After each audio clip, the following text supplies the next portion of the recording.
Bugünün konusu zihin benim için. Zaten son günde keşke bitmeseydi. Dün Tülay öyle diyor. Geçen kampta nasıl gittim ben buradan biliyor musun? Nasıl gidiyor? Ağrıyarak gittim diye bitmesin demiştik. Bitmez değil mi ya? Bitmesin. Evet.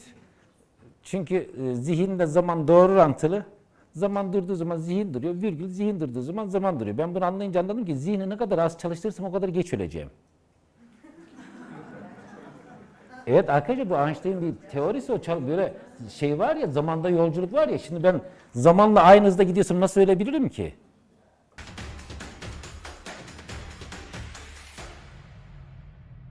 Daha enteresan bir şey de var. Yerin çekim kuvvetine az maruz kalan insan geç ölür. Yerin çekim kuvveti var ya. İyi de bunu nasıl yap? Suyun üstünde durursak az etki yapar. Yani bu meditasyoncu falan bir oturma şekli var ya arkadaşlar. O boşa değil öyle oturma şekli. Sen onun ismi ne? Burada harika bir meditasyon ustası var Gülcan'ım. O oturma şeklinin ismi ne?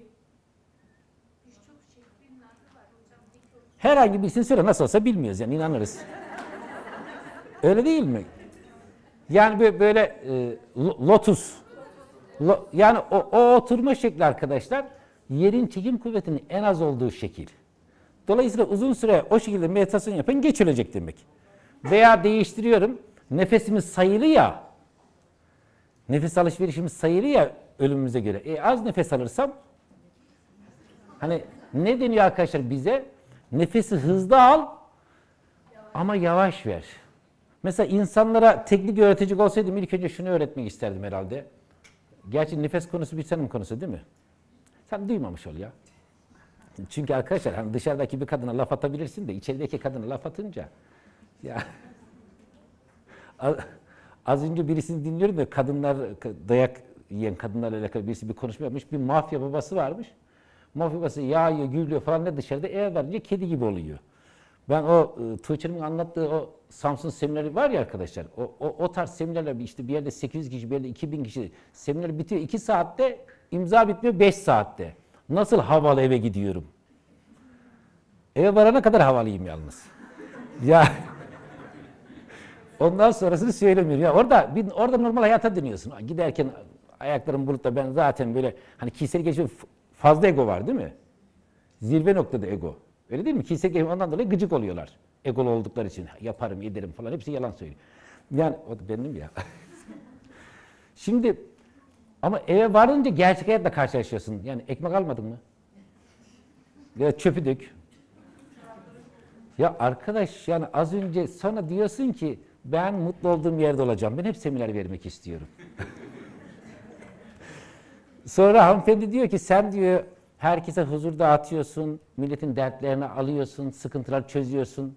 Evet diyorum bizim çocuklar ben eve iş getirmiyoruz diyorum. Ya öyle değil mi bu? En çok kadınların istediği şey değil mi? İşini işte yap. Şimdi arkadaşlar mesela eğer bir şey öğretecek olsaydım şunu öğretmek isterdim. Nefesine odaklan. Bak bakalım bir dakikada kaç nefes alıyorsun? Eğer bir dakikada 12 nefes alıyorsan bunu ilk önce hadi 9'a düşürelim.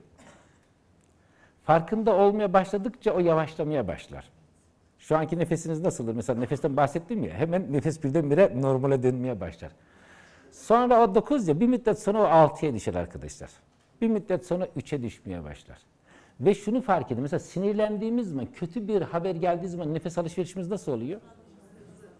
Şimdi ben zihni şerefsiz ya, hiç laf dinlemiyor ya. Zihni yönetemiyorum ama nefesi yönetebiliyorum. Çünkü zihinle nefes birbirine bağlı. Mutlu olduğunda, korktuğunda, huzurluyken nasıl nefes alışverişleri değişiyor değil mi? Yani o da bizde çok şey değiştirmeye başlıyor arkadaşlar. Hayatı daha sağlam yaşamak istiyorsak, tabii şöyle bir yerde teknikler var. Yani nasıl uzun yaşarım, nasıl mutlu olurum, nasıl zengin olurum bir yerde teknikler var. Bir yerde de işin bir felsefesi var. Bu niye böyle oluyor ki? Şimdi ilk oturumdaki arkadaşlar derdim şuydu. Zihin bize dışarının verdiği bir şey. Öyle değil mi? Öğrendiğimiz her şeyi ama her şeyi dışarıdan öğrendik. İsmimizi dışarıdan öğrendik. Hangi dinden olduğumuzu dışarıdan öğrendik. Annemizin kim olduğunu dışarıdan öğrendik. Ne denirse inandık. Öyle değil mi? Hatta bazen şöyle bir şey diyorum. İşte hani beyinde bir bölge var ya, bilmiyorum biliyor musunuz? E722 denilen bir bölge var. Orayı çalıştırdığın zaman duyduğun hiçbir şey unutmuyorsun. Oraya şimdi çalıştırayım ister misiniz? Öyle bir bölge yok ki. Ama duyduğumuz her şeye inandık ya. Ya düşünün, burada olağanüstü insanlar, akıllılar ama onlar bile pat diye inanıyor ki çocukken nasıl inanmayacaksın? Şimdi arkadaşlar birinci bölümdeki espri şuydu. Zihin her şeyi dışarıdan öğrendik. Peki şu konuda anlaşabilir miyiz? Başkasının problemini çözemezsin. Kendi problemini çözmek çok kolay. Katılıyor musunuz? Yani bak insanlar arkadaşlar, insanlar ne yapmaya çalışıyoruz? Bizim hepimiz dışarıya hoş görmeye çalışıyoruz ya da dışarıyı düzeltmeye çalışıyoruz. Buna gücümüz yetmez. Bu durmuyor Osman ya, senin gibi duruyor bu. İşte, çıkmıyor mu? Ya Kamil yardım et. Kamil de 70 yaşında amca gibi.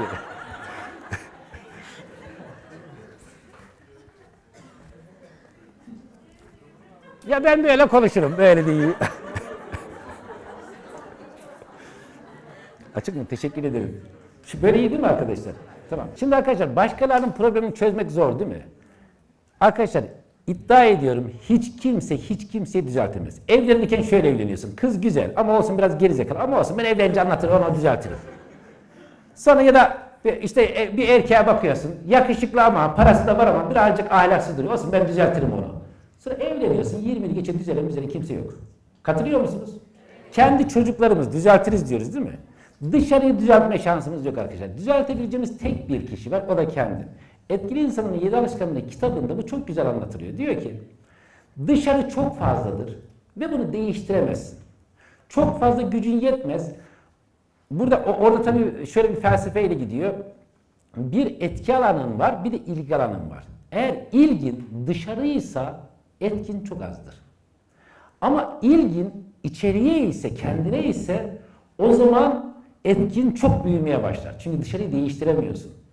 Şimdi ben arkadaşlar bu eğitimleri aldığım sırada, o eğitimleri aldığım sırayı hatırlıyor musunuz? O videolarda var ya hani birisini iki kıza laf atıyordum, onlar gelip beni dövecekti falan. Şimdi gerçek bir şey söyleyeyim arkadaşlar. Bir eğitim alıyoruz ya, 13 kişiyiz bir yerde eğitim alıyorum ve öğle yemeği arası veriliyor ya, ben onlarla takılmıyorum. Fakirler ne takılacağım onlarla? Çünkü onların yediği yemeğin parasını verme şansım yok. Başka yere gidiyorum ama havalı takılıyorsun tabii yani. Sanki arabanın arkasında mesela eskiden koçluk yapıyordum. Adam diyordu ki mesela öğrencinin babası, hocam sizi bırakalım diyordu. Gerek yok abi ben araba arka tarafta var diyordum. Arkasında bir sürü park etmiş arabalar var ama benimki değildi. Çünkü arabam yoktu. Ama o imaj önemli, öyle görünmen lazım. Şimdi öyle bir eğitime katıldığım sırada birisi dedi ki, daha doğrusu eğitim veren kişi, bir zaman çizgisi diye bir teknik var arkadaşlar NLP'de. Bu zaman çizgisi dedi ki ne istiyorsun? Hani beni uygulamaya çıkarttı, ne istiyorsun? O sırada arkadaşlar, böyle kendimi acındırmak için söylemiyorum bunları. Bunların olduğu için hepsine minnettarım. Geçmişte bana küfreden, kızan, beni döven, değersiz götüren hepsine minnettarım. Çünkü onlar olmasaydı bu ata olmazdı. Sizin hayatınızdaki acılar olmasaydı siz olmazdınız değil mi? Hatta benim bir ara dershanede çalışıyordum. Orada işte sahibiden birisi gelip gidip uyuzluk yapıyor. Gelip gidip uyuzluk yapıyor. Habire laf sokuyor. Ben bir gün dedim ki dershaneden çıkıyorum. Adıma gıcık olduğum için. Sonra bana dediler ki, oradan birisi dedi ki, hocam dedi sen para kazanmak zor, kolay zannediyorsun. Tamam hadi git. Olur ya dedi, kazanamazsan dedi masanın, bilgisayarı falan her şeyi duracak, geri gel. Ha, nasıl olsa kazanamazsın diye. Çıktım, bir gün sonra bir seminer teklifi geldi, bir aylık maaşım bedelinde. O adama halen teşekkür ediyorum. O adam benimle iyi geçiniyor olsaydı ben halen dershanede çalışıyor olacaktım. Çünkü arkadaşlarım hala burada çalışıyorlar. Anlatabildim mi arkadaşlar? Dolayısıyla o kötülükler bizi uyandırmaya başlar. Var ya kötü ev sahibi yaparmış. Şimdi ama ben gene laftan lafa geçiyorum. Ya öyle bir durumdayım. Şeyi anladınız değil mi? Yani yemek yiyemiyorum öğle arasında. Ve borçlarımı falan bahsetmek istemiyorum. Yani o zaman için 300 ay memurluk yapsam borcumu ödeyemiyordum. Yani 300 ay memurluk yaptım da memurun tüm maaşını toplu aldığımı düşünün. Ve şimdi dedi ki seans yapan kişi, zaman çizgisindeyim ya. Ne olsun istiyorsun dedi. Şöyle baktım hani son 2-3 yıldır hiç elbise falan almıyorum ya. Dedim ki ben eskiden şık giyinirdim. Şık giyinmek istiyorum. Evet istedim, bir de az da olsa yani asgari ücret de olsa birazcık para kazanmak istiyorum. Evet olmuşsa şık giyiniyorsun, asgari yani bir maaş alıyorsun. Başka ne istiyorsun dedi. Ya bir de arabam da olsun dedim yani 2 yıldır araba hiç yok, sıkıntı yaşıyorum. Tam arabam da var dedi. Başka ne istiyorsun dedi. Başka, ya dedim ki şu borçları falan ödemiş olayım. Çünkü dedim ben inançlı bir insanım. Şerefsize borcumdan dolayı ölemiyorum da. Ya kul hakkıyla gideceğim yani. Çünkü intihar edeceksin ya. Ama borcum var. Şimdi tamam dedi, borçları da ödedin. Başka ne istiyorsun dedi. Nasıl olsa hayal, parayla değil yani. Dedim ki bu koçluk, NLP, hipnoz falan ne var ya dedim. Evet dedi, bunların eğitimlerini vermek istiyorum dedim. Tamam dedi, onlar da yapıyor, hayal kuruyoruz yani. Sonra başka ne istiyorsun dedi. Bir dedim çocukken bana ne olacaksın diye sordukları zaman ben yazar olacağım diyordum dedim. Kitabım falan da olsun dedim. Tamam dedi, yazarsın. Başka ne istiyorsun dedi. Ya bir de dedim böyle seminer falan yapayım dedim. Millet beni gördüğü zaman sevinsin. Onların hayatlarını değiştireyim. Kalplerine, ruhlarına dokunayım falan dedi. Tamam dedi. Seminer de veriyorsun. Başka ne istiyorsun dedi. Dedim Allah'tan belanı mı isteyeyim? Daha ne isteyeyim ya? Yani dedi ki bakın arkadaşlar bu olay İzmir'de oluyor. Bu seansı bana yapan kadın 130 kilo falan. O kadar naif, böyle zarif. O mesela bir saat sürmüşse seans, o bir saat boyunca oturmadı. Ben kendi kendime lan seansı bitirelim diye hemen otursun kadıncağız. Hani kilolu yoruluyordur diye düşünüyorum. Ama o kadar naif, saygılı. Dedi ki hocam dedi, ben dedi bunların olması için ne yapacağını söylesem yapar mısın dedi. Orada söylediğimi şimdi söylesem ayıp olur mu ya? Dedim ki şimdi aşağı in, köpek gibi havla de havlarım, yeter ki bunlar olacak olsun dedi. Yani ne kadar darda olduğumu anlıyor musunuz arkadaşlar? Dedim şu an söylüyorum ne yapacağını. Lütfen dedi dışarıyla ilgilenme. Annem bana yardım etmedi, eşim sahip çıkmadı, bunları deme.